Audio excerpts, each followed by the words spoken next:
This lecture is about National Investment and Manufacturing Zone NIMZ presented by me Abhishek Chitransh. Last lecture में जो previous lecture था उसमें हमने SEZ discuss किया था और उस डिस्कशन में जितने भी अच्छे पॉइंट्स थे SEZ के बारे में और जो शॉर्टकमिंग्स थी SEZ की वो डिस्कस किए थे। आपने लास्ट में ये भी देखा था कि SEZ से एक नया कॉन्सेप्ट NIMZ भी इंट्रोड्यूस हो चुका है, तो इसके बारे में हम लोगों को डिस्कशन करना है आज के इस लेक्चर में और दोनों को कंपेयर भी करना है कि SEZ किस ऑब्जेक्टिव के साथ इम्प्लीमेंट किया गया था और वो कहाँ तक सक्सेसफुल था और NIMZ ने ऐसा क्या डिफरेंट करने का एफर्ट किया जो SEZ से अलग था। फर्स्ट है कि आप NIMZ को डिफ़ाइन कैसे करते हैं। तो NIMZ मोस्टली एक लार्ज एरिया को इस तरीके से डेवलप करना है कि वहाँ पर मैन्युफैक्चरिंग का डेवलपमेंट बहुत अधिक हो। तो प्रीवियस लेक्चर में आपने डिस्कस किया जब SEZ, तो उसका मेन ऑब्जेक्टिव था एक्सपोर्ट को प्रमोट करना और उस एक्सपोर्ट को प्रमोट करने के लिए आप उस एरिया को बाकी सारी फैसिलिटीज़ देने को तैयार थे, बिल्कुल वैसा ही जैसा कि किसी एक फॉरेन टेरिटरी को दी जाती है। NIMZ का जो बेसिक पर्पज़ है वो मैन्युफैक्चरिंग को प्रमोट करना है। SEZ में आपने देखा कि मोस्टली सारे SEZ धीरे धीरे सर्विस डोमिनेटेड होते चले गए क्योंकि सर्विस में इन्वेस्टमेंट की रिक्वायरमेंट कम होती है। लेकिन NIMZ में उन शॉर्टकमिंग को दूर करने के लिए कंपल्सन कर दिया गया कि एटलीस्ट 30% जो एरिया होगा, 30% इंडस्ट्री जो होगी वो मैन्युफैक्चरिंग सेक्टर की होगी किसी भी NIMZ में। तो एक लार्ज एरिया को डेवलप करना है, उसमें एक ऐसा इकोसिस्टम डेवलप करना है जिससे मैन्युफैक्चरिंग सेक्टर या मैन्युफैक्चरिंग एक्टिविटीज़ को प्रमोशन मिल सके, जिसके थ्रू इन्वेस्टमेंट भी अट्रैक्ट होगा और साथ साथ में एम्प्लॉयमेंट भी जनरेट होगा, GDP ग्रो होगी बट ऑब्वियस। तो ये सारी चीज़ों को हम NIMZ के थ्रू डिस्कस करेंगे। अभी तक में पूरे इंडिया में टोटल 3 NIMZ इस्टेब्लिश हो चुके हैं, जिसमें से प्रकाशम आंध्र प्रदेश में, संगारेड्डी तेलंगाना में और कलिंगनगर उड़ीसा में। नेक्स्ट स्लाइड में यही डिस्कस किया गया है कि SEZ का जो मेन ऑब्जेक्टिव है वो है एक्सपोर्ट प्रमोशन, जबकि NIMZ का जो बेसिक ऑब्जेक्टिव है वो है इंडस्ट्रियल ग्रोथ। नेक्स्ट दोनों को कंपेयर किया गया तो NIMZ का जो फर्स्ट पॉइंट है उसमें लिखा है these are specially for manufacturing, जबकि SEZ these are for export promotion. Second point दोनों में सेम है, 0% इम्पोर्ट ड्यूटी NIMZ पर भी लगेगी और 0% इम्पोर्ट ड्यूटी SEZ पर भी। थर्ड है जो मिनिमम लैंड एरिया का रिक्वायरमेंट है वो 5000 हेक्टेयर रखा गया है NIMZ के अंदर, और SEZ में ऐसा कोई प्रिस्क्रिप्शन तो नहीं था, लेकिन 10 हेक्टेयर से लेकर के 1000 हेक्टेयर तक मिनिमम रिक्वायरमेंट रखा गया है। डिपेंड करता है कि उस SEZ में कौन सा सेक्टर डोमिनेट करता है। अगर सर्विस सेक्टर होगा तो 10 हेक्टेयर, अगर मैन्युफैक्चरिंग सेक्टर है तो 1000 हेक्टेयर भी मिनिमम रिक्वायरमेंट हो सकती है लैंड एरिया की।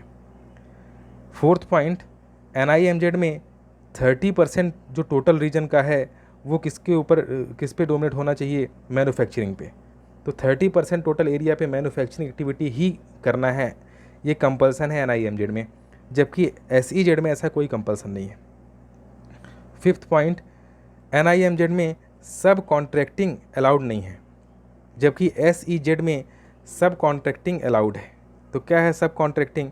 फॉर एग्ज़ाम्पल एक कोई गूगल कंपनी है जो किसी एक पर्टिकुलर सीजन में या पर्टिकुलर डिमांड में बहुत अधिक काम करती है, तो उसको बहुत अधिक एम्प्लॉयज़ की रिक्वायरमेंट होती है, लेकिन बाकी टाइम पे उसके पास काम कम रहता है और उसको एम्प्लॉय की रिक्वायरमेंट कम रहती है। इस कंडीशन में अगर वो परमानेंट एम्प्लॉय रखना चाहता है गूगल कंपनी, तो कितने लोग को एम्प्लॉयड करेगा, अधिक डिमांड वाले टाइम के हिसाब से या कम डिमांड वाले टाइम के हिसाब से। तो जो फ्लक्चुएटिंग रिक्वायरमेंट है गूगल कंपनी की, उस बेसिस पे वो एक थर्ड पार्टी को आउटसोर्स करता है। फॉर एग्ज़ाम्पल कोई कंपनी A है जिसके पास 100 एम्प्लॉयज़ हैं, गूगल को 50 एम्प्लॉय चाहिए पड़ते हैं एक्स्ट्रा, जबकि उसका हाई टाइम होता है जहाँ पर उसको प्रोडक्शन अधिक करना है। तो उसने उस कंपनी से कॉन्ट्रैक्ट कर दिया कि जब भी हमको रिक्वायरमेंट होगी 50 एक्स्ट्रा वर्कर्स की, तो हम आपको कॉन्ट्रैक्ट देंगे और आपके पास से आप 50 वर्कर हमारे पास सेंड कर देना। और जैसे रिक्वायरमेंट ख़त्म होगी हम वो कॉन्ट्रैक्ट ख़त्म कर देंगे। इससे होगा ये कि गूगल कंपनी को सिर्फ उस कॉन्ट्रैक्ट का पैसा देना पड़ेगा उस ए कंपनी को, जबकि उन एम्प्लॉयज़ की सैलरीज़ वगैरह कौन मेंटेन करके रखेगा, वो ए कंपनी। ये गलत है, सब कॉन्ट्रैक्टिंग। तो इस तरीके से कुछ एम्प्लॉय ऐसे होते हैं जो अलग अलग सीजन में अलग अलग कंपनी में काम करते हैं। इससे एम्प्लॉयमेंट का एश्योरेंस उतना हाई नहीं होता, क्योंकि जिस कंपनी में वो एक्स्ट्रा एम्प्लॉयज़ लगे हुए हैं, जैसे हमारे एग्जांपल में कंपनी ए, वो कोई प्रोडक्शन वर्क नहीं कर रहा है, बल्कि वो आसपास के कंपनीज़ के प्रोडक्शन वर्क के ऊपर डिपेंड करता है कि उनको काम मिलेगा, कॉन्ट्रैक्ट मिलेगा या नहीं। इस बेसिस में वो पूरे के पूरे इनसिक्योर हैं या उतने सेफ़ नहीं हैं जितना कि परमानेंट एम्प्लॉयमेंट में हो पाते। तो NIMZ में प्रोविज़न किया गया कि जिस भी कंपनी को रिक्वायरमेंट है लेबर की, वो उसको एम्प्लॉयड करे अपनी कंपनी में। ये सब कॉन्ट्रैक्टिंग का सिस्टम नहीं होना चाहिए, जबकि SEZ में इसकी परमिशन दी गई थी। लास्ट है 6th point, viability gap funding. इसमें होता ये है कि बैंक के पास जब भी कोई इंडस्ट्रियलिस्ट एक प्रपोज़ल सबमिट करता है कि हमारी इंडस्ट्री के लिए 100 करोड़ रुपीज़ की रिक्वायरमेंट है जिससे हम अपने प्लांट को इस्टेब्लिश कर सकते हैं, तो बैंक ऐसा नहीं कि वो 100% का फाइनेंस एक साथ पेमेंट करता है उस इंडस्ट्रियलिस्ट को, बल्कि वो सिर्फ 40% का amount at a time issue करेगा और उसके बाद एक रिक्वायरमेंट रखेगा कि जब आप इस 40% अमाउंट से अपनी इंडस्ट्री का 30% काम कंप्लीट कर लेंगे तो आपका नेक्स्ट 30% इशू कर दिया जाएगा और फिर उसके बाद नेक्स्ट 30%। अगर किसी कंपनी इंडस्ट्रियलिस्ट ने लोन ले लिया और उसको 40% अमाउंट मिल गया बैंक से, लेकिन जब तक में वो इम्प्लीमेंट कर पाता उस प्रोजेक्ट को तब तक उसको वेरियस क्लियरेंस लेने में टाइम लगा, और जब वो इम्प्लीमेंट करने आया तो इन्फ्लेशन के कारण उसका जो कॉस्ट था इम्प्लीमेंटेशन का वो बढ़ गया। लेकिन वो एक एस्टीमेट तो सबमिट कर चुका है बैंक के पास और बैंक ने उतने एस्टीमेट के हिसाब से उसको फाइनेंस भी सैंक्शन कर दिया है। अब जब वो इंडस्ट्री इस्टेब्लिश करने का एफर्ट करता है तो पॉसिबल है कि उसने 25% काम कंप्लीट कर लिया और उस 25% काम वो कंप्लीट करते करते उसका 40% अमाउंट ख़त्म हो गया। इस कंडीशन पे अगर वो नेक्स्ट इंस्टॉलमेंट की डिमांड करता है बैंक से तो बैंक उसको नहीं नेक्स्ट इंस्टॉलमेंट इशू करेगा, क्योंकि उसका रिक्वायरमेंट क्या था, कम से कम आपको 30% काम कंप्लीट करके लाना है। तो गवर्नमेंट ने कहा कि इस कंडीशन में तो आपका प्रोजेक्ट स्टाल्ड प्रोजेक्ट हो जाएगा, रुका हुआ प्रोजेक्ट हो जाएगा जो कंप्लीट ही नहीं हो पाएगा। तो प्रोजेक्ट कंप्लीट नहीं हो पाने के कारण जो आपने 40% लिया है वो भी रिपे नहीं कर सकते, और दूसरा इकोनॉमी को जो लॉस हुआ वो ये लॉस था कि वो इंडस्ट्री जो इस्टेब्लिश होने वाली थी और जो एम्प्लॉयमेंट भी क्रिएट करता, GDP को भी इम्प्रूव करता, वो नहीं हो पाया।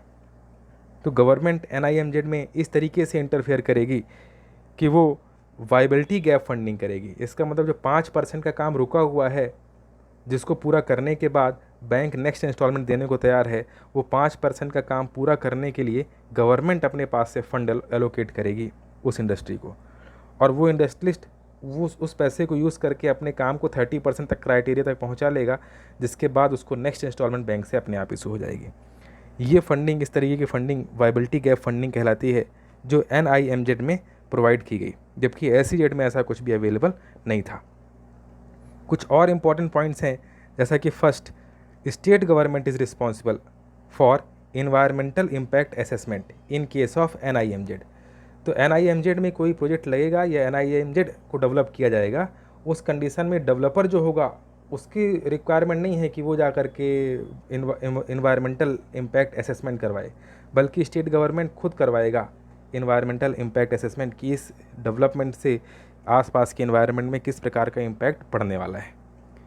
जबकि SEZ में ये रिस्पॉन्सिबिलिटी किसकी होती थी, जो वो SEZ को डेवलप करने वाला डेवलपर होता था। Second point, state government will pay 50% of fees. तो हम ये भी चाहते हैं कि मैन्युफैक्चरिंग सेक्टर में सिर्फ रिपीटेड नेचर के टास्क नहीं हो, बल्कि कुछ इनोवेशन भी हो, और उस इनोवेशन के लिए उसको प्रोटेक्शन प्रोवाइड करने के लिए जब वो पेटेंट फाइल करें इंटरनेशनल लेवल पर, तो पेटेंट के लिए जितनी फ़ीस की रिक्वायरमेंट होती है उसका भी 50% कौन पे करेगा, स्टेट गवर्नमेंट। इससे इनोवेशन भी प्रमोट होगा, पेटेंट फाइल करने की टेंडेंसी भी प्रमोट होगी, और हम मैन्युफैक्चरिंग एक्टिविटीज़ में कुछ इनोवेट कर पा रहे होंगे, जबकि SEZ में ऐसा कोई प्रोविज़न नहीं था। थर्ड पॉइंट है, labour interest has been kept in mind in NIMZ। पहले डिफरेंस में भी हमने डिस्कस किया था कि लेबर के इंटरेस्ट को ज़्यादा अच्छे तरीके से एड्रेस किया जा रहा है NIMZ में एज़ कम्पेयर टू SEZ। और इसमें ये भी प्रोविज़न किया गया कि जो डेवलपर है, जो उस इंडस्ट्री को इस्टेब्लिश करने वाला है, वो इंश्योरेंस के थ्रू या किसी अदर मेथड से ऐसा फंड क्रिएट करके रखे कि बाई चांस अगर किसी इंडस्ट्रियल यूनिट बंद होने की कंडीशन पे आ गई तो उस कंडीशन पे जो उस पे लगे हुए लेबर हैं उनको लॉस ना हो, उनको कंपनसेट किया जा सके। और इसके साथ साथ में एक स्पेशल पर्पस व्हीकल भी काम करेगा, एक ऐसी एजेंसी भी काम करेगी जो इस सर्च में होगी कि इन लेबर्स को अब किस अदर सेक्टर में एम्प्लॉयड कर दिया जाए उसी NIMZ के अंदर। तो इस प्रकार से लेबर के इंटरेस्ट को ज़्यादा अच्छे तरीके से एड्रेस किया जा रहा है NIMZ में। फोर्थ पॉइंट है कि NIMZ के अंदर लैंड एक्विजिशन स्टेट गवर्नमेंट करेगी, जबकि उस लैंड एक्विजिशन होने के बाद बाकी सारे इंफ्रास्ट्रक्चर को सेंट्रल गवर्नमेंट मैनेज करके देगा। तो ये कुछ NIMZ के अंदर प्रोविज़न है। इस तरीके से आपने NIMZ और SEZ के बीच में कंपेयर किया। जहाँ SEZ एक्सपोर्ट को प्रमोट करने के लिए है, NIMZ मैन्युफैक्चरिंग को प्रमोट करने के लिए है। लेकिन ऐसा नहीं है कि NIMZ एक्सपोर्ट को प्रमोट नहीं करेगा। ऑब्वियस है कि अगर मैन्युफैक्चरिंग एक लेवल से अधिक होगा और सरप्लस जनरेट होगा तो उसको एक्सपोर्ट प्रमोट करने में भी हेल्प मिलेगी। तो NIMZ एक नया कॉन्सेप्ट है। जहाँ SEZ एक्ट 2005 के थ्रू आया था, वहीं NIMZ नेशनल मैन्युफैक्चरिंग पॉलिसी 2011 में डिक्लेयर किया गया। तो इसके साथ ही आपके वीडियो में इतनी इन्फॉर्मेशन थी। Thank you.